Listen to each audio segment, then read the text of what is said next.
Look, you guys got front row all to yourselves. All to yourselves. Wonderful. Well, I hope you've been enjoying the amazing sunny day that we've had. No wind. It's just beautifully sitting outside. Whatever you choose to do today, have a great day. But I do want to let you know this is the Silhouette Theater. And David, your destinations beyond the podium will always speak in here.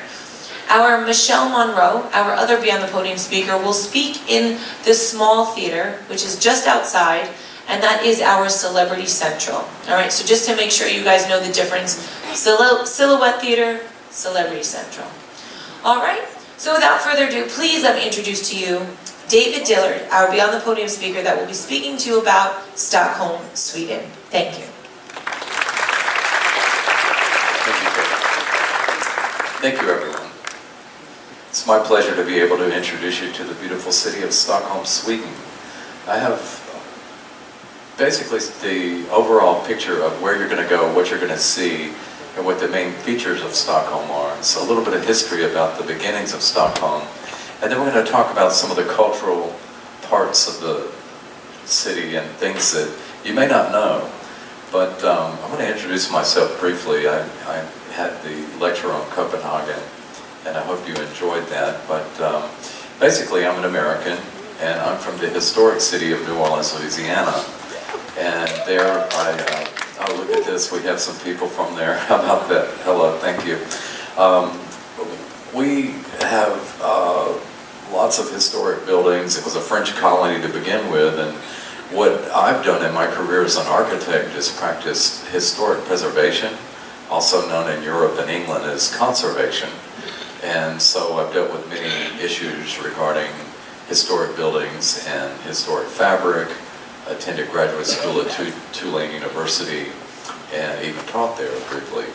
So what I have now for you is a presentation based on my perspective of the important parts of Stockholm and other cities on this tour.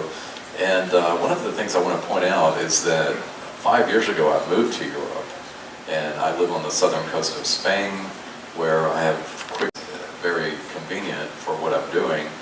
And it gives me, I think, a unique perspective as an American living in Europe to see the difference in culture. And so I hope that kind of comes through as I talk a little bit about this beautiful, wonderful city, which I think is one of the prettiest on the tours, Stockholm. Now, originally, Stockholm was a Nordic trading center. And today, in the Stockholm main metropolitan area, there are about 1.5 million people. This is not the largest city we'll visit, but one of the larger ones.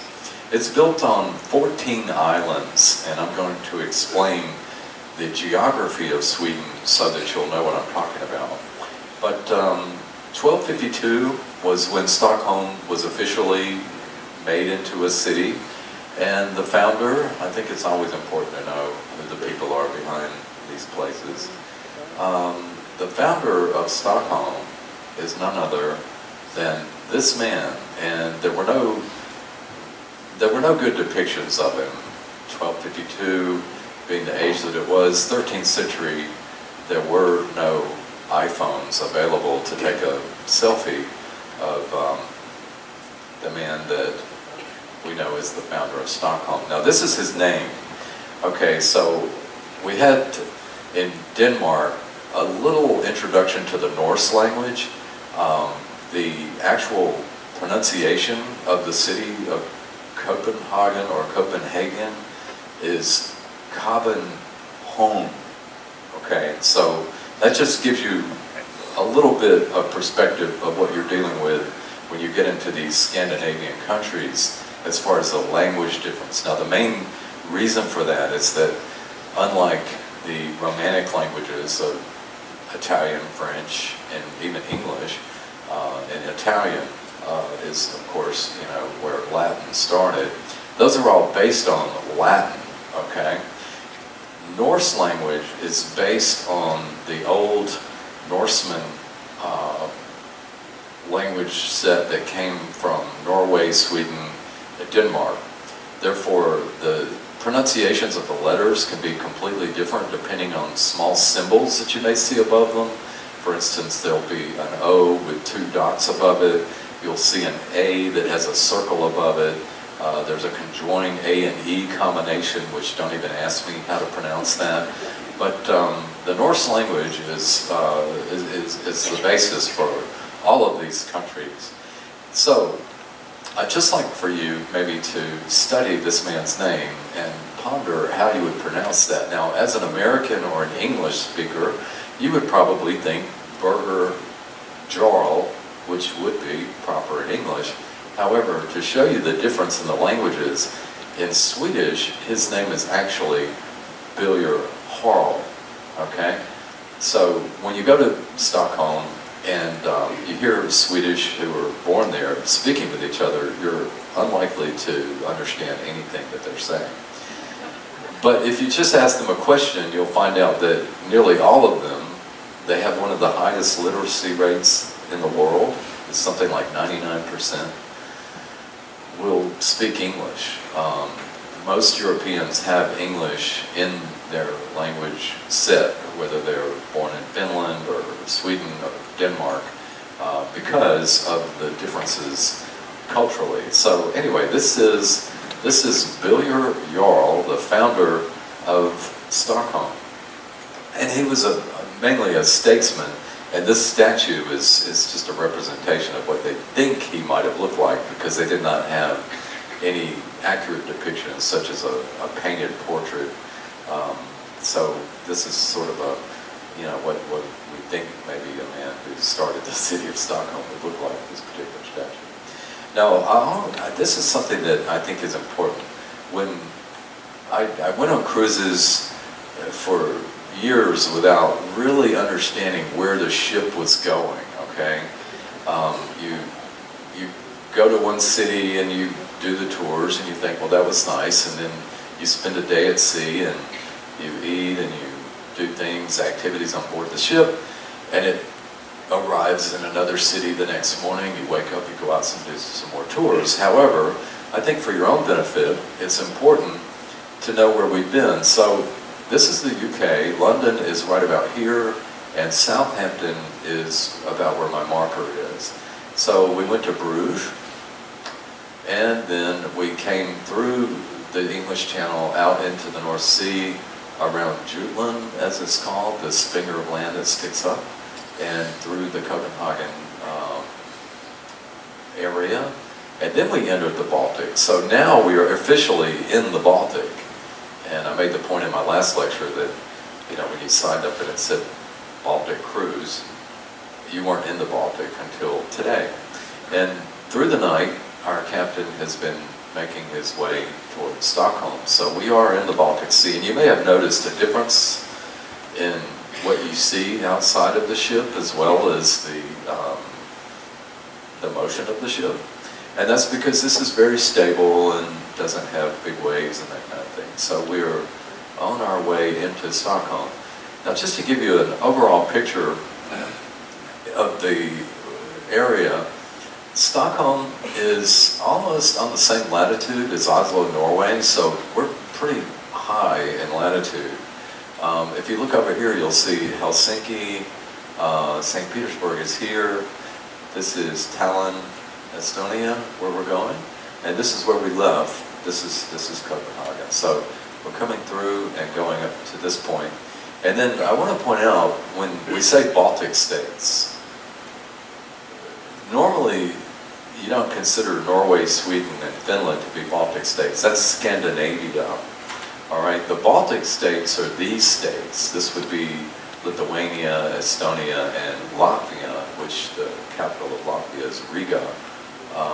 These are the Baltic states here, and then they conjoin into Russia, and this is the Finnish mainland.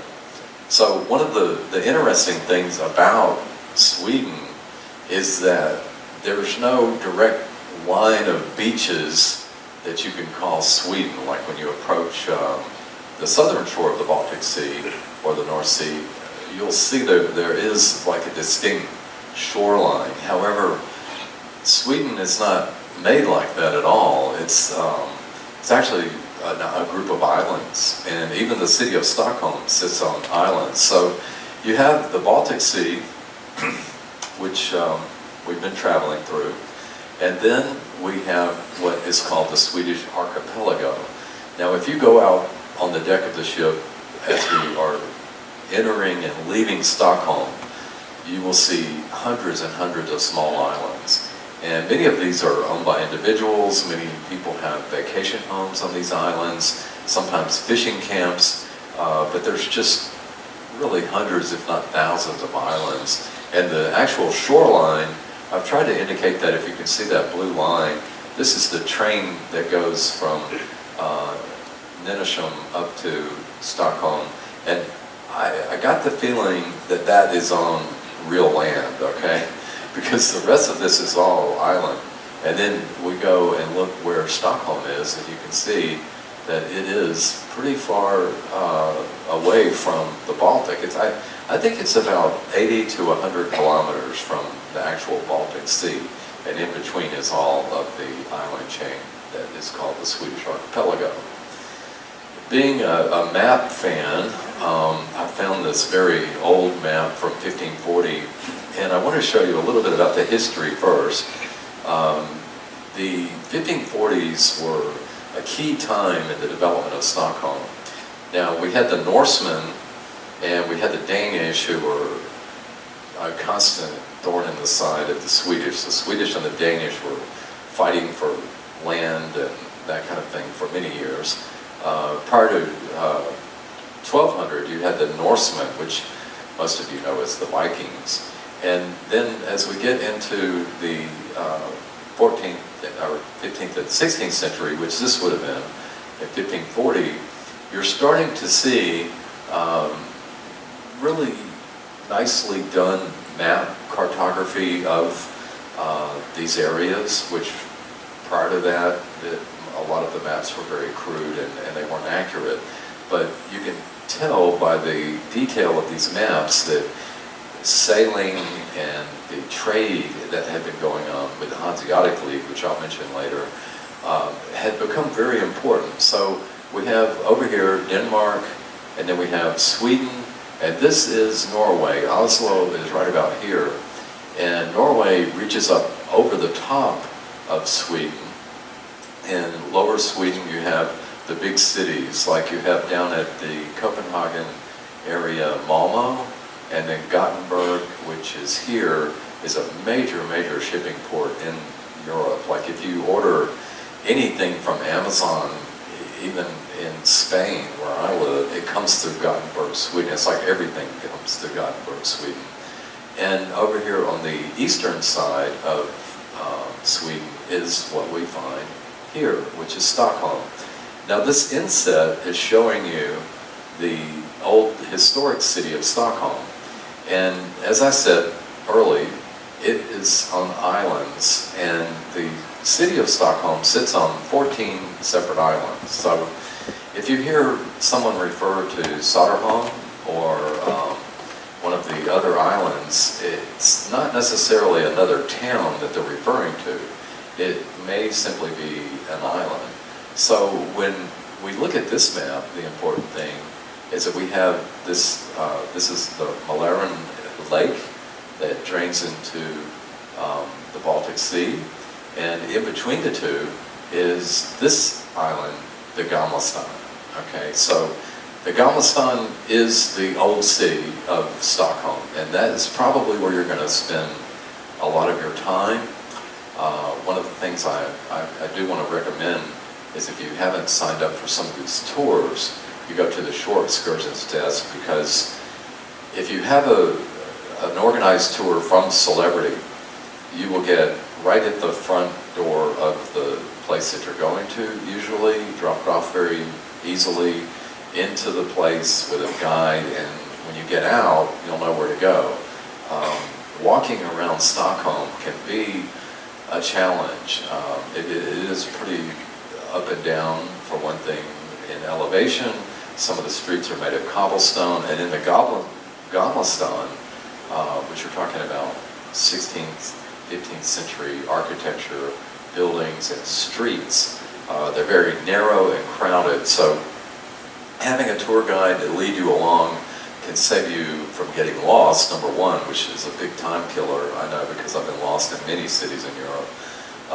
But it also helps you to see the things that you want to see. And I'll show you what those are in just a minute. So Gamlestan is here. This is Hattersholmen, which is another small island where the parliament sits. And that's the way the city looked in 1540. And the palace is this little black square. You have the Stockholm Cathedral, the Riddarholmen Cathedral, and several other notable cathedral buildings here. So let's jump ahead a little bit.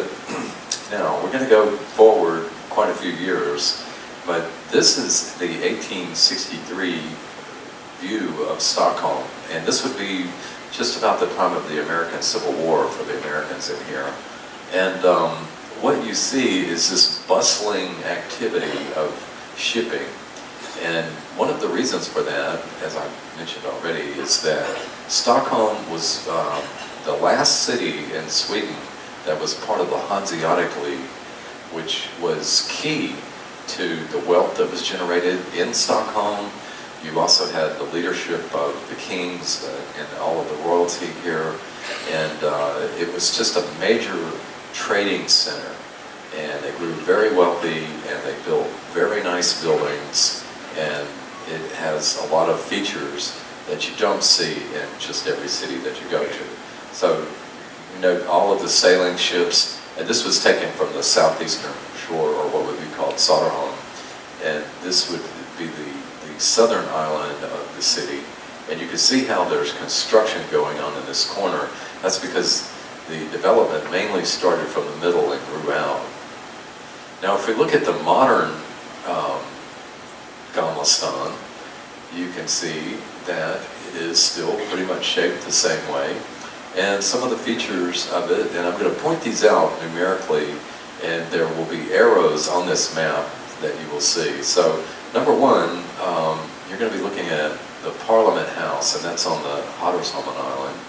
Parliament House is one of these combination Baroque neoclassical structures. It's the one I showed in the very first slide. It's an extremely beautiful building, especially at night.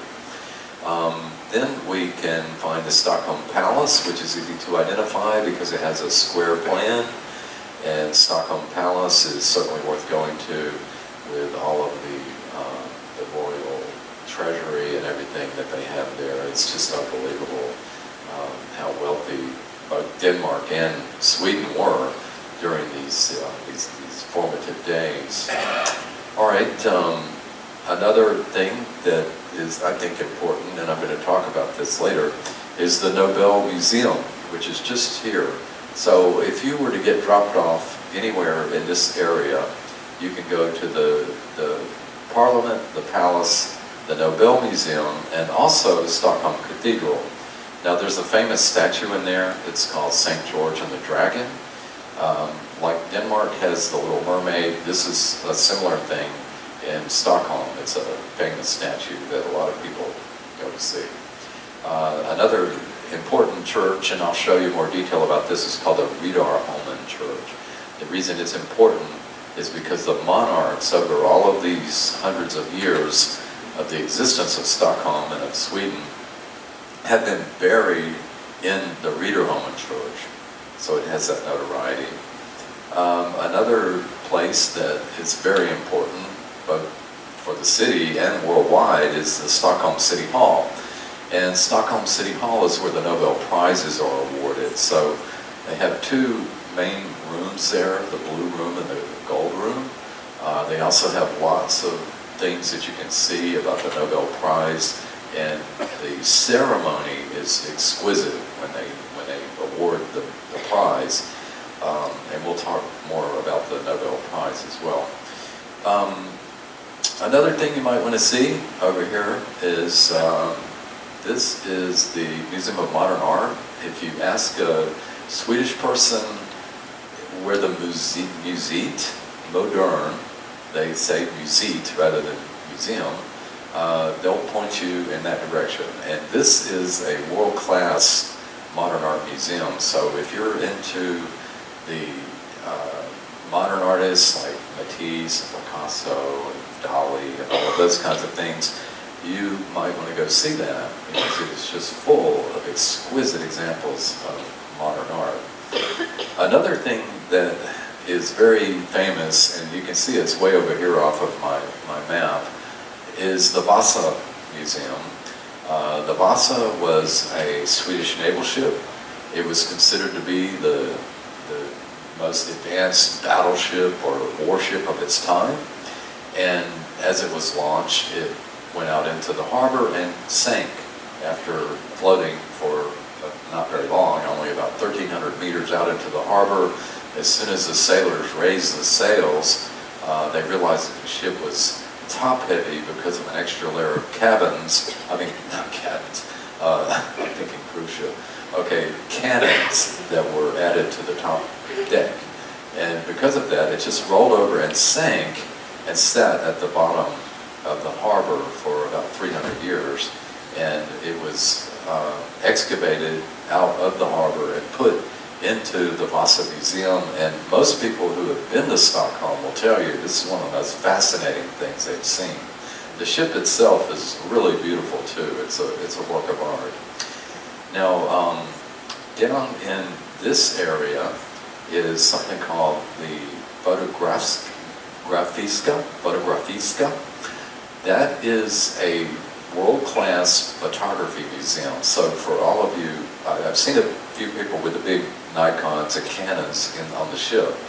And if you are that type of photographer who's really into the history of photography, down here you can take, there's just buses that go all over Stockholm and they're very easy to access. But if you get down to this part below the Gamla stan, there's a bus turnaround here. You can go to this museum and you can see all of the world famous photographers, mostly black and white, like Stieglitz and some of the other notable ones. Man Ray would be a good example. Okay, the other thing I want to mention is that over here by the Vasa is something that is unbelievably popular in Stockholm, and it is the ABBA Museum, which is officially called ABBA the Museum. And it's just amazing the effect of the rock band ABBA on world culture. Literally every country in the world you can go to, you will hear ABBA's hits being played. And the great thing about this museum, which is just right there where the, excuse that arrow there, where the Vasa is that you can go into a holographic booth of some kind. I'm not really sure how it works, but you can actually appear on the stage with ABBA, and you can do karaoke to their songs. And I want to remind you that if you looked at your literature for today, at 10 o'clock tonight on Deck 14 in the Sky Lounge, there's going to be an ABBA celebration where they play all of their hits. So if you're a big fan of that, which the Swedish are just fanatical about it, you can go to the ABBA Museum. Now this arrow, I'm going to point out where that's leading to, but this comes right out of the Gamla stan. You go down and there is something notable there called the Ericsson Globe. Ericsson is a large corporation in Sweden, and they have the hockey arena, and it's also a venue for things like music groups and stuff like that. So I'll show you what it looks like and what it's all about. So anyway, let's look at some of these places. Okay, this is the Parliament. And as you can see, it's on the island all by itself. All of these bridges cut through and go and connect the islands. There's bridges everywhere in Stockholm, okay? You just have to get used to that. But your tour guides and your tour buses know the way to get into and out of these different places. However, if you're walking, I'll just warn you to go from, say, this shoreline all the way to the palace. You really need to be in good shape, and you need to be used to walking fast and dodging traffic and that sort of thing, because it is further than it looks. Stockholm's not a small city, and it's not compact either because of all of the waterways around it. But this is the Parliament. Stockholm Royal Palace is here, and then just to the southwest of the Royal Palace is the Stockholm Cathedral, where the St. George statue is. So to kind of give you a bearing, you will see this as you approach the city. You will definitely get a feel for the Gamla stan.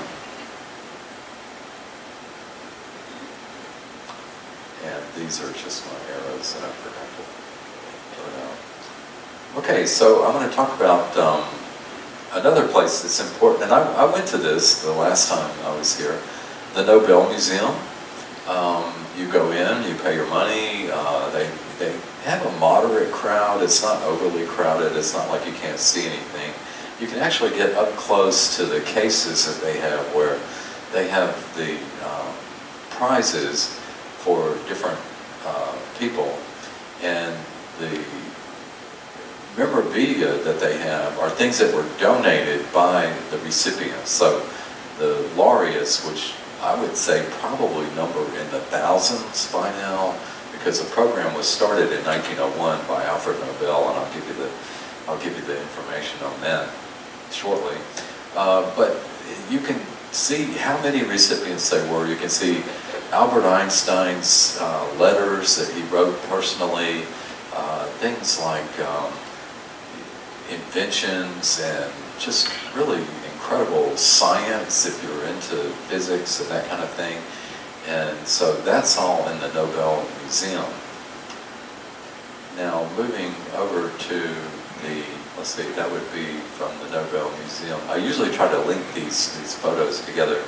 So if you look back in the background, you'll see the Parliament and the Palace, and then the Stockholm Cathedral. And this is the church where the monarchs are buried, Riddarholmen Church. You might want to go there if you're interested in the lineage of kings and royalty.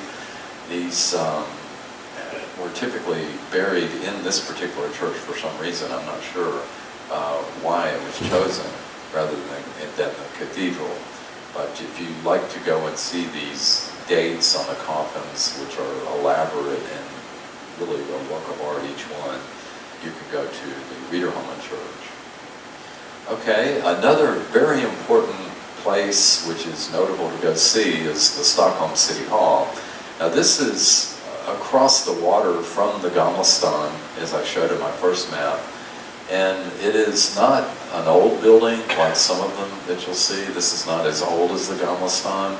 This building was only completed in 1923, which is not old at all in terms of European history. However, the important thing is, like I said, this is where the Nobel laureates receive the medal and the award. And because of that, it is a very important place, not only in Stockholm, but in the world. And I mentioned the Blue Room, the Gold Room. They'll give you a tour through here. And this is definitely something that you might want to put on your must-see list.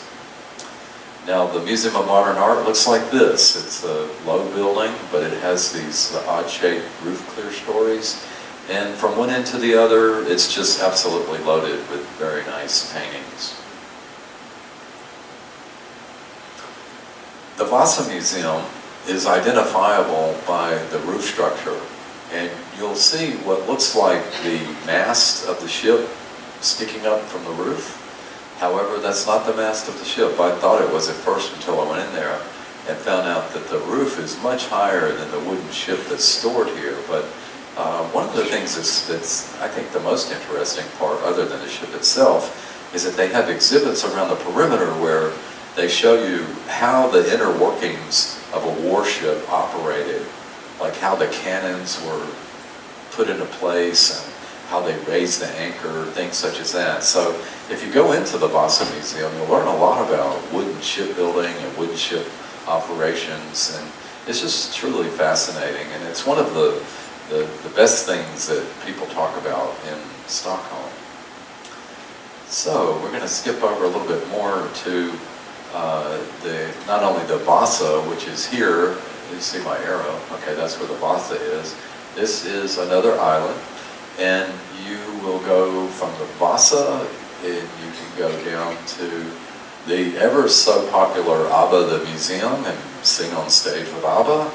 And then you can also go visit something called Skansen. Skansen is a museum, but it is not a museum in the sense that you walk through a building and you look at exhibits on the wall. One of the things that happened around the year 1891 is that Stockholm was becoming not only an important trade center, a financial center, but also a technological center. And as you see today, there are many IT developers and high technology companies located in Stockholm, and the Swedish people have gone post-industrial in their economy to where they are now fully embraced in the futuristic technology development. So back in 1891, there was a man named Arthur Hazelius, and he felt like the citizens of Stockholm needed to be reminded of their origins, okay? So he developed this Skansen Museum, and what it is the old style life in Sweden. This is similar to what you would find in the United States in Williamsburg, Virginia, where they have people dressed up in the period costumes. They'll be making cheese, bread, some of the things like pickled herring, the favorite foods of Sweden, and they will demonstrate that. They'll have people out there mowing hay, and you can see the way the old Swedish life was, which was very agricultural. Then down below that is Grönaland, and this is Stockholm's version of Tivoli Gardens. It was later than Tivoli, but it was similar in its design. It has some of the same kind of motifs that you see from the 19th century, but it is one of these old-fashioned amusement parks. It's not big, like Tivoli's not big, and you can go and enjoy that, especially if you have children. This might be something that they'd like to do. Now, speaking of that, if you have children and they are brave, you can come from the Gamla stan down this main road, and there are buses again that travel extensively through Stockholm. There's also, again, like we saw in Copenhagen, and this is true in Amsterdam as well, many bicyclists, lots of bicycles, but there's also, I'll warn you, lots of Volvos, so be careful. But they have this structure, which is the biggest spherical structure in the world, called the Ericsson Dome. And it has been used for many years as the hockey arena in Stockholm. And it's unusual. It's about, I think, from the floor to ceiling, something like 130 meters, or the diameter is 130 meters. It may be on the interior up to the top of the dome, about 85 meters. So it's big. And if you're brave and you want to really see Stockholm and get some pictures, you can go on this ride, which you see, this was taken in the wintertime. This is called the Sky View, okay? And it goes up the side of this giant dome, and you sit in this bubble, and the bubble actually moves on this platform, like it rotates as the thing goes down the side of the dome. And so if you're not scared of heights, you can get some fantastic pictures of the city, as you can see. You can see pretty much everything around, and it's quite a ride. I've never done it, but if somebody does do it, will you please come tell me what it was like? I'd like to know. So anyway, those are what I would consider to be the main things that you may probably want to see in Stockholm.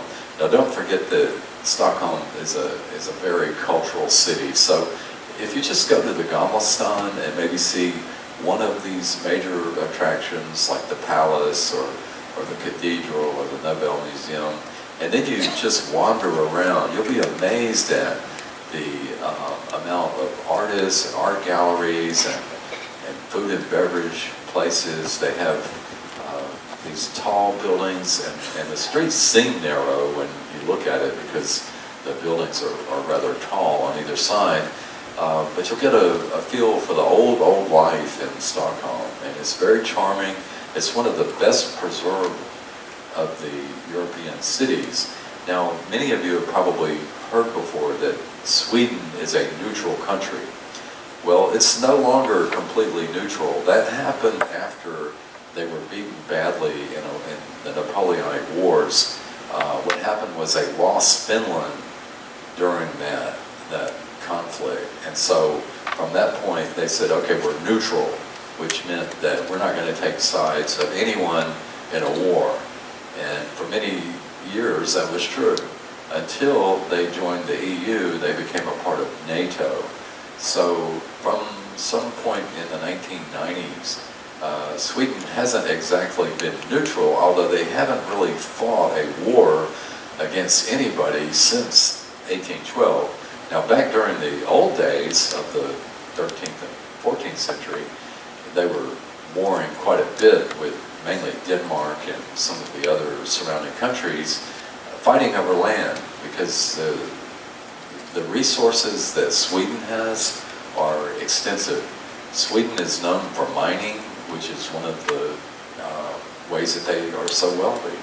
They are one of the world's biggest repositories of iron ore, and so mining in Sweden is huge, and it brings in a lot of resources financially for the country. And so that's one of the reasons that people wanted to get their hands on parts of Sweden, because back during the day when you had metal tools and things that needed to be made of metal, you needed iron ore, and that they had plenty of it. So let me skip quickly to something here that I covered briefly in Copenhagen, but I'm going to go into this a little more extensively. Now, I don't know how many of you have ever heard of the Hanseatic League, but I can't stress enough the importance of the Hanseatic League. In this part of Europe, which you can see from this map, the colored areas are the areas where the Hanseatic League influenced the economy. Now, who were they? Well, first of all, if you go to Lübeck, Germany, or Hamburg, Germany, you'll find all kinds of information about the Hanseatic League, because basically it was a guild of German merchants. And one of the features that they had was that they could ship goods from places like Bergen, Norway, where the Hanseatic League Museum is today. So if you take a cruise to Norway, you might want to go look at that. And it tells all about how they operated and the different types of contracts that they would write. But if you were a city along the route, which started in Germany and went up through the Baltics and all the way to St. Petersburg, and you can see Stockholm was included in it. If your city was on that list of Hanseatic cities, you were almost guaranteed to become wealthy. And that is because I say that the Hanseatic League was the Amazon of its time. They delivered goods, they delivered things on time, and they had guarantees and contracts on delivery.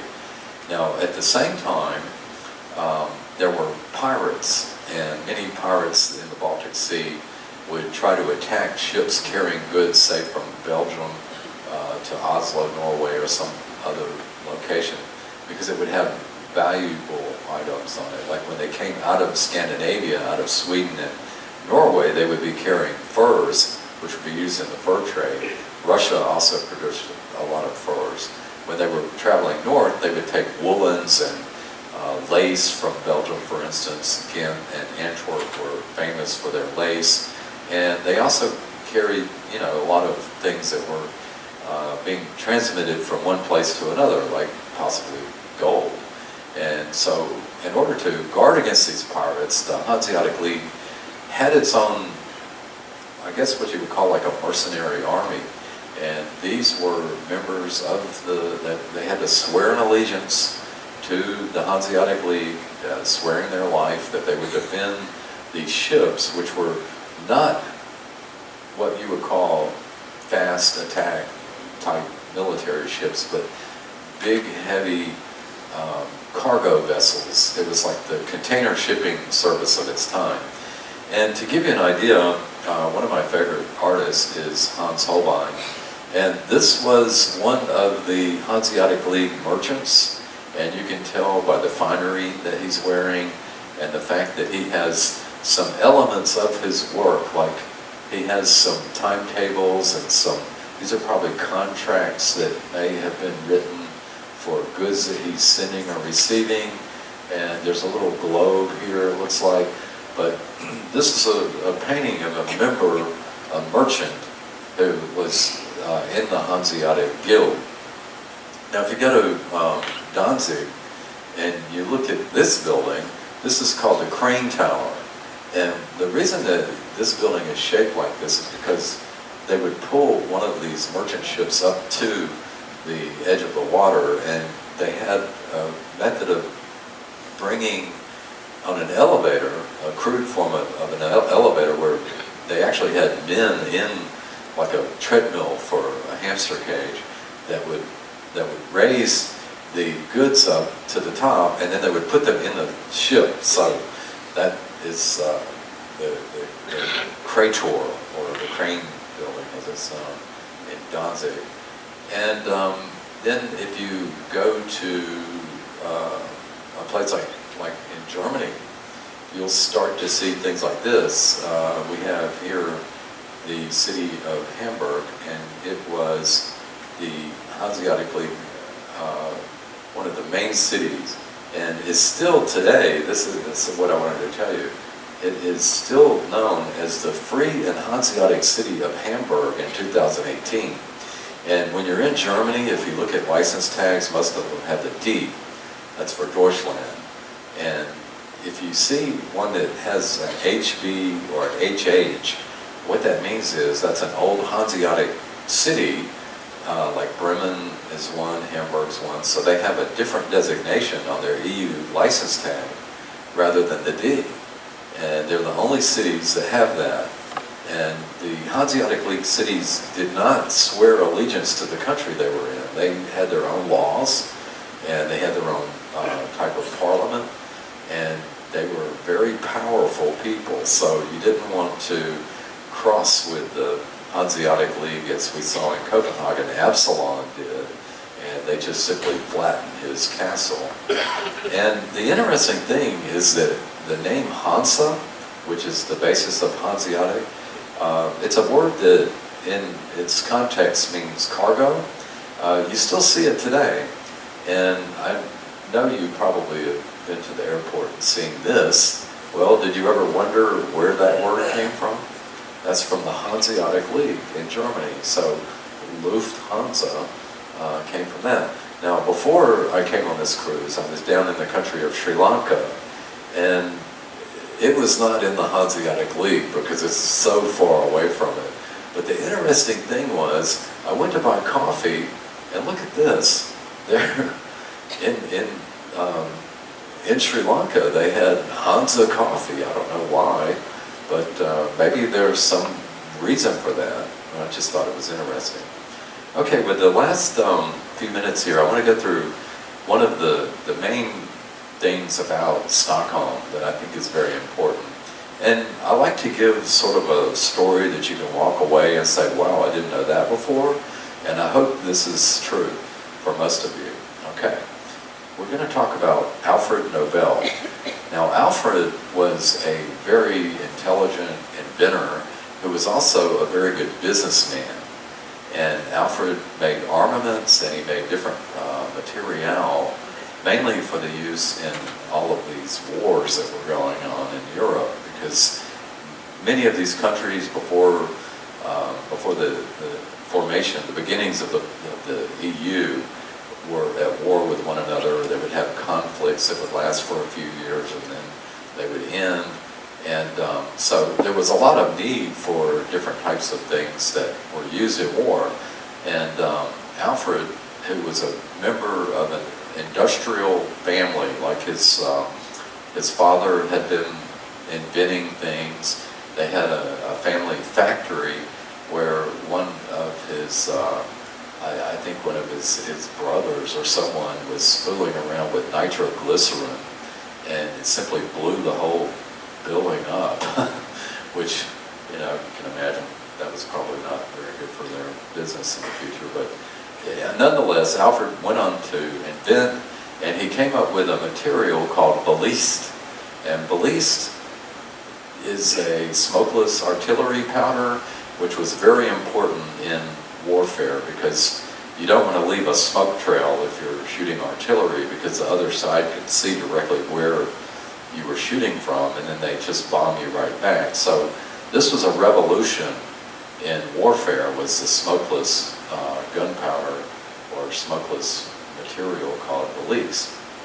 Now what happened to Alfred was that he had made a considerable fortune, and he was doing really well in his business operations. He is the inventor of dynamite, which, as I mentioned before, Sweden is a mining country, and one of the necessities for mining is dynamite, because that's what you use to dislodge the rock where you can get to the ore. And dynamite was used not only in Sweden, but also in the American West when you had the gold rush and things like that.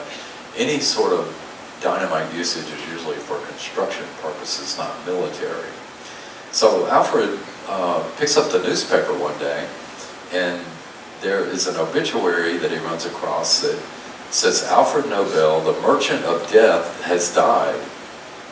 And he's thinking to himself, well, you know, I'm not dead. What is this all about? Well, he found out that his brother had died, and they had the obituary, and I guess he was off on a trip or something and didn't know immediately about it. And it was shocking to him that they would portray him as the merchant of death.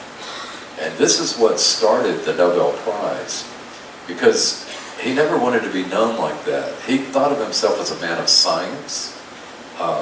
He didn't promote violence necessarily, even though he invented things that were used in warfare.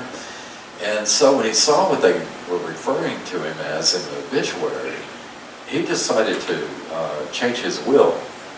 And to make a long story short, he changed his will to establish the Nobel Peace Prize. So this goes back to the late 1800s, and this photograph of him is from 1833. And what he did was he went to, in Paris they have something called the Swedish-Norwegian Club. And this was right before he died in 1895. He goes to this club, which was probably one of those kind of like explorers clubs or something, where, you know, these gentlemen wearing their top hats and sort of the tail and top hat type thing meet. And it was mainly for Swedish Norwegians. And he announced that on that night when he was there, he was going to sign his will in front of all his contemporaries. And so what he did was, he said, I will give my entire fortune to the promotion of science, literature, medicine, and peace. And at the time, his fortune was worth about, I think, something like 1.8 million British pounds. Now that was in 1896, so even after his heirs took their portion of it, and after all of these prizes have been distributed over the years, since 1901, there's been hundreds and hundreds of Nobel Prizes worth roughly $1 million each. That's what the recipients get, it's about $1 million. And this money was distributed in the name of science in Stockholm. So the committee in Stockholm does the science, medicine, literature, and physics, I think is another designation. And then you have to go to Oslo, Norway for your Peace Prize. The committee in Oslo is the one that does the Peace Prize, is separate. So here today, the estimated value of the Nobel Foundation, the amount of money that they have still yet to give away, is $500 million US, which is a huge sum of money, about $500 million, all because of this man, because he was worried about his image. Well, I'm not saying that's the only reason. He was a scientist and he wanted to promote science, and he also wanted to promote peace because he was involved in the art of warfare. So we've had many recipients of the awards, and I'm just going to show you a few of the most notable. This man is an early 1921 photograph of Albert Einstein, and as you can see, he had a haircut at one time. He didn't always have the wild, crazy hair. And, oh, I'm sorry, it's not there. There it is, okay, yes, okay. Albert did not receive his Nobel Prize for what we know as the theory of relativity. That came later. That's the famous formula E equals mc squared that you see on teenagers' t-shirts and stuff like that. But Albert was working on a theory of light transmission, light particles, and as was his nature, he wrote a paper seemingly like in a few hours or overnight and presented it, and then he gets the Nobel Prize in Physics for that. Another famous recipient was Marie Curie, who, along with her husband, had been working on the radiation, radium, using these types of things for medicinal research and so forth. And an interesting thing about her, she was the first woman who ever received the Nobel Prize back in 1903, along with her husband. And they had Becquerel, who, if you study physics, and you remember there is like a unit of measurement called a Becquerel, and it has to do with magnetism and so forth. And her husband he was fascinated by spiritualism and so forth, and she was really working a lot around radium without the modern knowledge that we have that this stuff is highly contaminated. It can contaminate whatever it touches, and it can definitely contaminate the person that touches it. So one of the strange things about the Curie's research is that it's untouchable, and all of the letters that they ever wrote or any of the materials that were found in their apartment, her husband died where he was run over by a horse, and she died from a blood poisoning that's caused by radium itself. It's a radium poisoning. So she had been in contact with it so much that she ultimately died from it.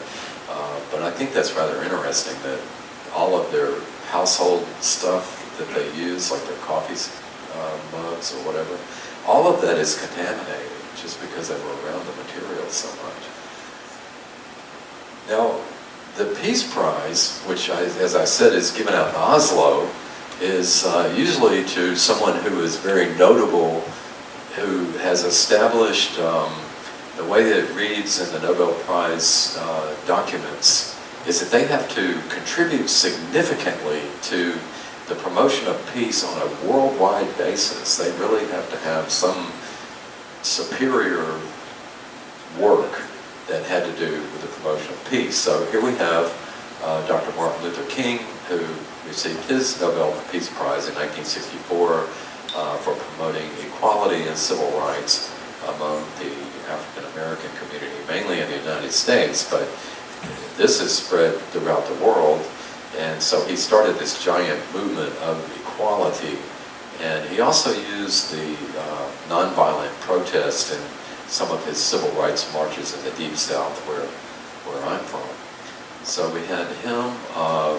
Mother Teresa of Calcutta devoted her life to saving poor children in the poorest parts of India. Mother Teresa, I believe she received hers a little bit later. Well, no, earlier. No, it's 79. Okay, so she was after Martin Luther King. But there's one individual that I think you need to know about, and this has to do with the rules of the Nobel Peace Prize or any of the science prizes or literature prize, and that is the fact that there are no posthumous, meaning post-death, awards of the prize. So I'm going to see if you can catch on to who I'm talking about. Now, there was a man named Mohandas. Okay, I'm going to give you his first name, Mohandas. And Mohandas was a world leader, and his activities were to gain the independence of the country of India from British rule. And he was quite a character in the time, in the newsreels of the day. He was shown going into number 10 Downing Street to meet with the Prime Minister of Great Britain, wearing his sarong and wearing sandals and really not carrying anything like luggage, but he always had a spinning wheel with him. Now, if you ever saw the movie that you'll know what I'm talking about in just a second, you'll know that this spinning wheel was something that he did while he was thinking. However, this man invented, as far as we know, the idea of nonviolent protest. In other words, he never used a gun. He was a revolutionary. He was a rebel. He pretty much conquered the English in gaining independence for the country of India without ever firing a shot. And he hardly ever showed any signs of anger.